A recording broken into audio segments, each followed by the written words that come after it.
안녕하세요. 안녕하세요. 네. 오늘 제가 궁금한 게요. 나를 얕잡아 보고 만만하게 보는 사람들의 유형이 있다면 어떤 유형이라고 볼 수 있을까요? 누가 나를 함부로 대한다 했을 때 여러 가지 이유가 있을 수 있는데요. 우선은 내가 잘못했다기보다는 나의 특징이 상대방에게는 굉장히 부정적으로 자극을 줄 수 있다. 근데 이게 내가 전부 잘못됐다고 내가 가해자라는 얘기는 아니에요. 그냥 나라고 하는 사람이랑 저 사람이라고 하는 사람의 케미스트리가 안 맞을 때 그 사람과의 나의 관계가 정말 안 맞을 수 있거든요. 근데 이런데 내가 혼자 생각하면서 이유 없이 저 사람 너무 나쁜 사람이야 라고 생각하는 것 자체가 문제를 해결할 수 없다는 거죠. 그러니까 왜 맞지 않는가에 대한 좀 합리적이고 논리적인 이유를 찾을 수 있다면 너무 좋겠고, 만약에 조금 더 노력을 할 수 있다면 그 사람과 대화를 한번 해보는 게 좋겠죠. 왜 그러시냐. 또 이게 어떤 사람이 내가 이유 없이 싫다면 반대로 내가 저 사람이 왜 이유 없이 싫지에 대해서도 지금 말씀해 주신 부분을 생각해 볼 필요가 있겠네요. 네, 맞습니다. 그래서 제가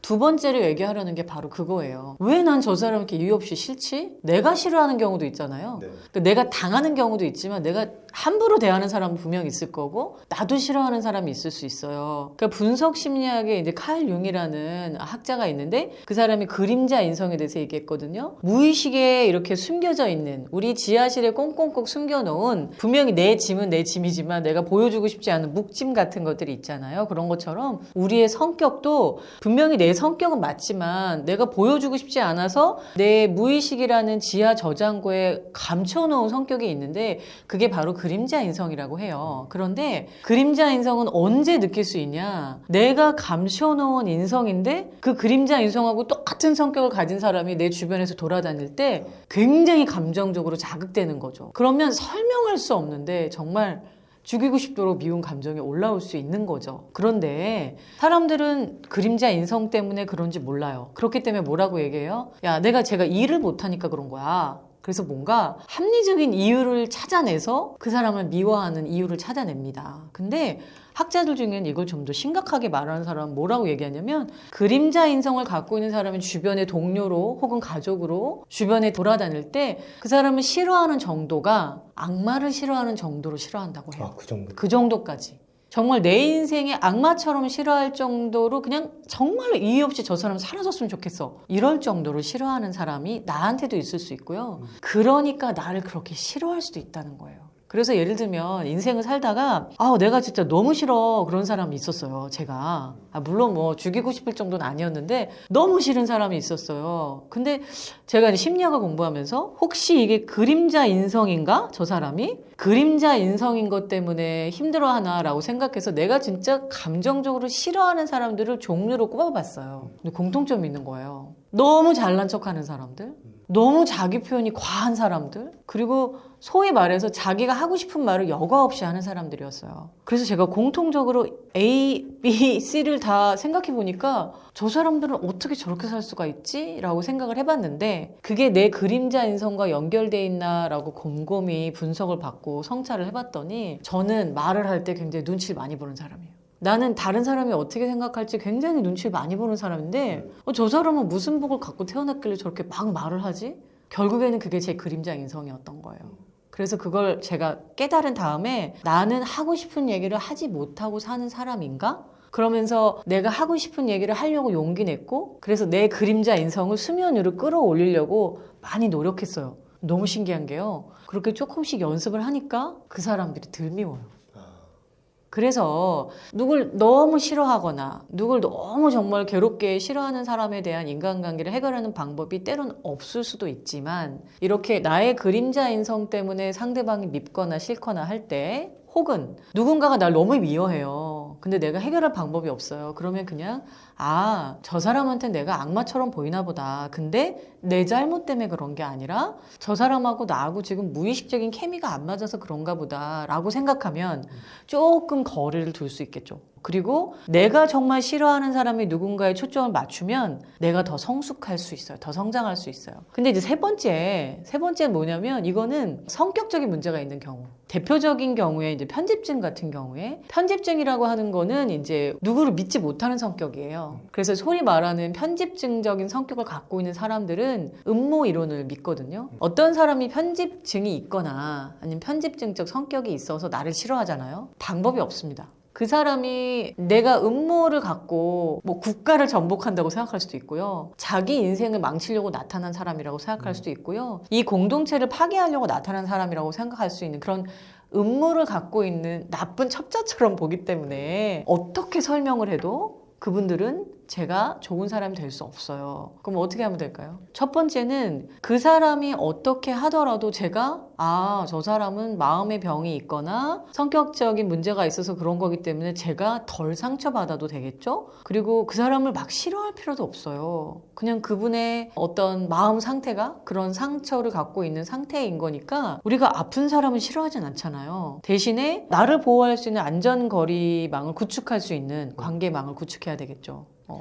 요즘에 그래서 뭐 나르시시즘이나 경계선 성격장애나 이런 어떤 그 성격장애를 가지고 있는 분들이 나에게 위해를 가할 때 어쨌든 나는 영향을 받을 수밖에 없잖아요. 그렇죠. 그러니까 이런 상황에서는 우리가 그 사람이 그런 어떤 문제를 가지고 있는 사람인지 어떻게 미리 알아낼 수 있을까요? 처음에는 알 수가 없습니다. 처음에는 이게 1번 유형인지 2번 유형인지 3번 유형인지 우리가 알 수가 없어요. 근데 1번, 2번 유형은 그냥 우리가 살아가면서 삶의 인간관계를 극복해야 되는 건데 3번 유형 같은 경우에는 알 수 있어요. 어떤 특징이 있냐면 내가 저 사람한테 당했다? 내가 이상하다라고 생각을 해서 나만 억울한 것 같잖아요. 근데 한 달, 두 달 지나다 보면 다른 사람도 그 사람한테 당했대. 다른 사람도 그 사람 때문에 힘들대라고 하는 소식이 들려오기 시작합니다. 그래서 그런 경우에는 예를 들면 직장에서 무슨 뭐 갑질을 방지하는 시스템이 있다거나 뭐 신체적 위해를 가한다거나 그럴 때는 정말 뭐 경찰을 부른다던가 어떤 자기를 위해하는 상황에서는 자기를 보호하는 어떤 사회적인 시스템을 가용해야 되겠죠. 근데 이제 제가 말씀드린 것처럼 어떤 게 문제냐면 아예 그냥 접근 금지를 내린다든지 아니면 병원에 입원을 시키신다든지 그렇게 심각한 경우가 별로 없다는 거예요.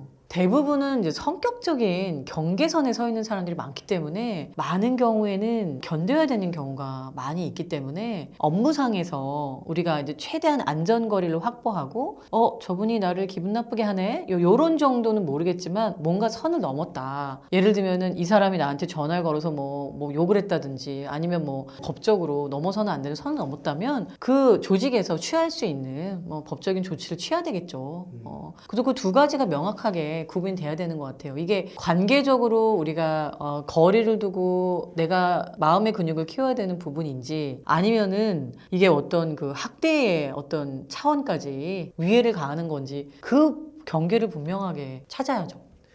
여기서 많은 사람들이 착각을 할 수 있는 게 세 번째 유형, 그 사람이 이상한데 내 마음의 근육이 약한 거야 라고 생각해서 내가 내 탓으로 돌리거나 그냥 나 스스로 해결하려고 노력하면 오히려 그 사람 주변에 있는 많은 것들이 단절되면서 하나의 점으로 동떨어진 섬처럼 느껴지는 그런 경우도 있을 것 같거든요. 그렇죠. 네. 특히 이제 그 본인보다 힘이 더 센 사람들이 굉장히 어떤 파괴적인 그 어떤 위해를 가하는 상황인데 이 법적 경계를 아슬아슬하게 지키고 있다. 이런 경우에 이제 너무 어려운 직장 생활을 할 수 있는 경우들이 있죠. 그럴 때 이제 우리가 아까 말했던 것처럼 법적인 조치를 취할 수도 있고 또 자기 내면의 근육을 강화할 수도 있는데 저는 개인적으로 건강한 지지 그룹을 만들었으면 좋겠다는 생각이 들어요. 예를 들면 이렇잖아요. 뭐 내가 혼자 생각해보면 내가 너무 마음이 약한가? 내가 직장 생활에 능력이 없나? 라고 혼자 괴로워할 수 있지만 만약에 그런 케이스가 A, B, C라고 하는 거를 내가 정말 믿는 사람 저는 이제 개인적으로 대나무 숲이라고 부르는데 자기 대나무 숲을 만들으라고 얘기하거든요. 대나무 숲에 가서 임금님은 뭐 벌거벗은 임금님 얘기 있잖아요. 자기가 하고 싶은 얘기를 다 할 수 있는 대나무 숲이 가족일 수도 있고 상담 선생님일 수도 있고 친구 그룹일 수도 있고 나의 지지 그룹이 될 수 있는 대나무 숲을 만들어야 되는데 거기서 계속 해보세요. 그럼 그 사람들이 얘기를 해줍니다. 아, 그런 사람 직장에서 많아. 그럼 네가 견뎌. 아니면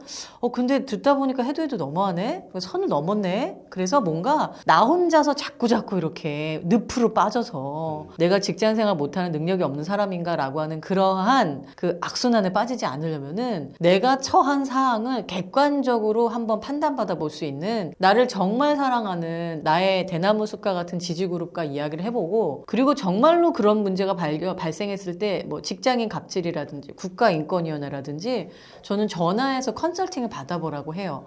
제가 이런 일을 겪고 있는데요. 이게 지금 제가 견뎌야 되는 문제입니까? 아니면 법적으로 제가 뭔가 조치를 취할 수 있는 그런 것입니까? 그런 걸 컨설팅을 해주는 그런 기관도 있나요? 직장인 갑질 같은데 연락해 보시면 얼마든지 무기명으로 상담하실 수 있고요. 그래요?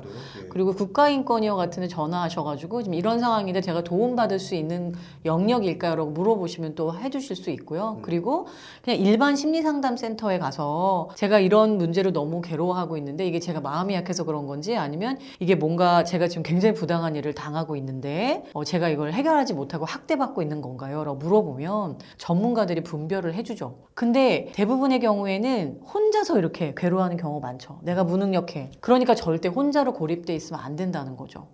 지금 이렇게 사회적 어떤 인프라를 통해서 문제를 해결하는 방법에 대한 이야기를 해주셨는데, 그렇다면 개인적인 차원으로 그런 어떤 문제 상황을 겪을 때 해결하기 위한 대처법은 어떤 방법이 있을까요? 첫 번째는 전 그런 것 같아요. 그러니까 내가 나를 어떤 시선으로 바라보고 있는가라고 할 때, 나는 역시 이렇게 조직 생활 못하는구나. 나는 역시 이렇게 인간관계를 잘 못해가지고 오늘도 또 당했구나. 자꾸 이렇게 매몰되기 쉽거든요. 근데 저는 우선은 상처받고 함부로 누군가에게 정서적이거나 관계적인 학대를 받은 자신을 좀 위로해줬으면 좋겠어요. 야, 너 오늘 되게 힘들었지? 너 오늘 직장 생활하느라고 정말 견디느라고 힘들었다. 오늘도 정말 힘든 일 잘 견뎠어. 라고 스스로를 좀 위로해 줬으면 좋겠어요. 내가 잘못해서 당했건 내가 잘못하지 않았는데 이유 없이 당하는 거건 간에 적어도 내가 나를 바라보는 시선이 가해자와 똑같아서는 안 된다는 거죠. 나를 위로해 주는 시선으로, 그래서 내가 피해자가 아니라 내가 이렇게 어려운 극한 상황에서도 내가 진짜 직장 생활 잘하고 있다 하는, 내가 지금 여기서 생존하고 있다. 생존자로 자기를 바라보면 좋겠다는 거예요.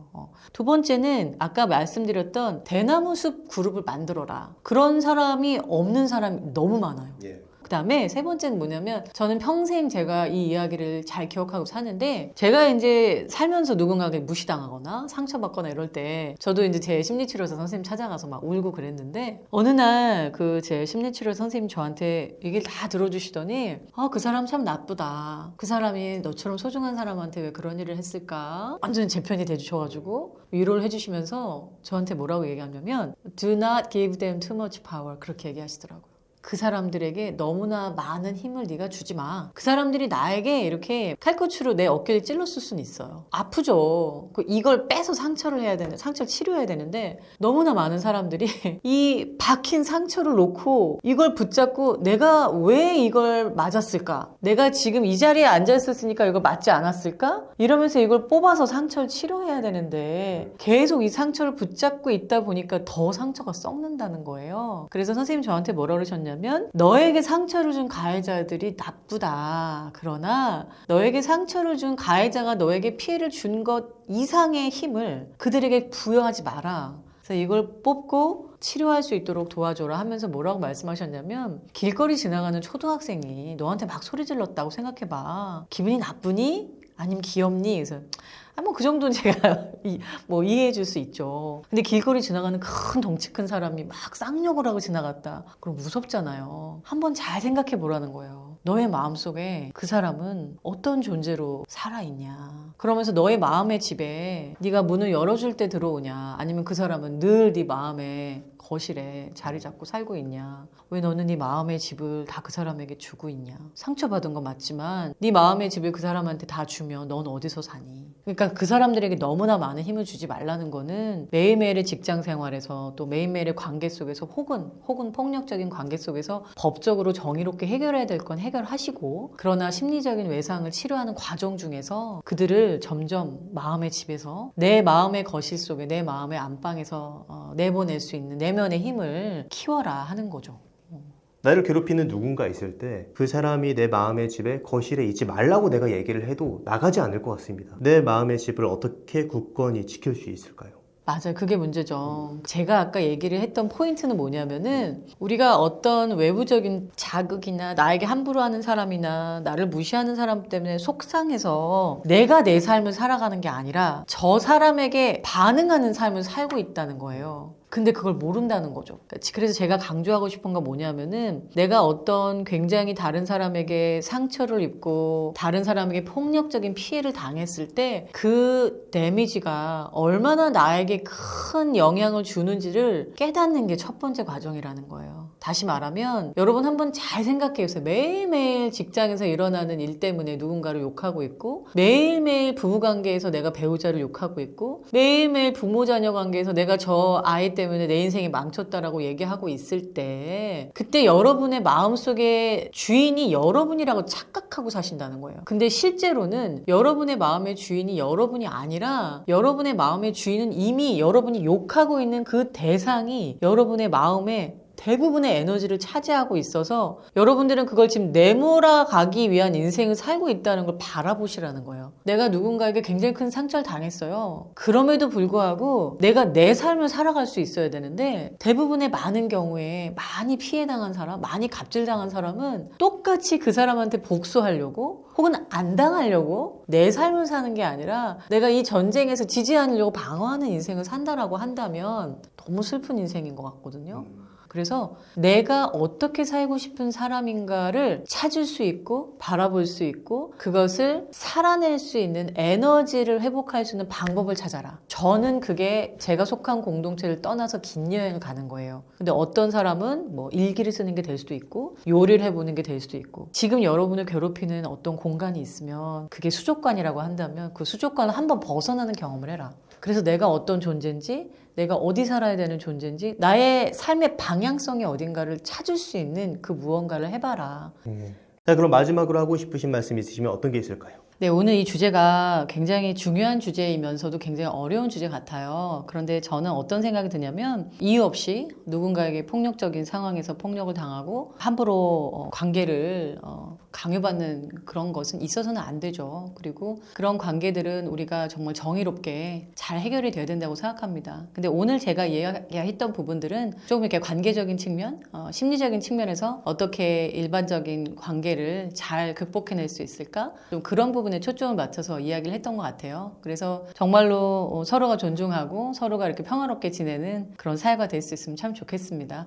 예, 오늘 함께 이런 시간 갖게 해주셔서 감사합니다. 예. 네. 오늘 권진숙 교수님을 모시고 나에게 함부로 대하는 사람을 상대하는 방법에 대한 이야기를 나눴습니다. 그럼 오늘의 심리학은 여기까지 하도록 하겠습니다. 좋은 말씀 해주셔서 감사합니다. 감사합니다. 감사합니다.